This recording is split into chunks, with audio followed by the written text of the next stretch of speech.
discussing how he appreciated Jackson obviously coming over and having us back there, and with Chris Dunn and Luka were getting into it. You talked about the team spirit and chemistry and all that. Do you see things like that as meaningful in an NBA season? Yeah, I mean, we highlight that stuff to our guys all the time, whether it's celebrating a guy making a shot. We had a great clip from Milwaukee. Nick Smith makes a three. Maxey celebrating on the court. Our bench celebrations. Guy falls down after a foul. It happened tonight. Multiple guys running over to pick guys up. Again, we're not saying you have to do that. We're not saying those are not requirements, but that's typically guys show their cards and show their hands whether or not they like each other, and tonight was another example of that. To be able to start a fourth quarter, with players of kind of Reeves and LeBron's caliber and how well they play together, what did you see from that duo tonight, and how do you feel like that helped kind of stretch out the lead and put them away?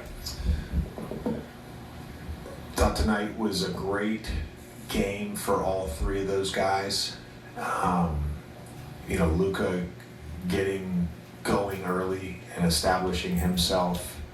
LeBron and AR staying patient within that, being very efficient in that first half within that onslaught that Luka had, knowing that there's going to be adjustments made, knowing that there's going to be that stretch where he's off the floor, and then those guys, I thought that group to start the fourth quarter, and then when Jackson was out there with Luka, that execution offensively was high level. Jackson made multiple pocket decisions against the blitz. Every type of read you could make, rim, corner cut, slot, like he was threw the lob to Rui, so it just a high level game from him. Luka expressed some concern about the court afterwards with us, not aesthetically but functionality wise. He thought that it was leading to him slipping, other players slipping. Did you get any of that feedback throughout the game? And let's say, I think you'll be playing on the court on Friday and then potentially hosting a game here on that court. What can be done between now and then those contests? Yeah, I mean, we'll look at it. I noticed that guys were slipping, but I also noticed that guys were falling prior to that. So I don't know if the court, sometimes courts just don't dry well when there's condensation on it. I wish I had the White Goodman quote about sweating right now from dodgeball, but I don't. Otherwise, I'd use it. But yeah, we'll take a look at it. Luka's career average against the Clippers is his best against any team in the West. Why do you think that is? What do you think going into that? Because even when he made three-point shots, he was glaring back at that bench. Well, every player has to have a career high against some team. So I mean, if you look at any NBA player, there's a team they have a career high average against. I don't know if there's an explanation for it or not.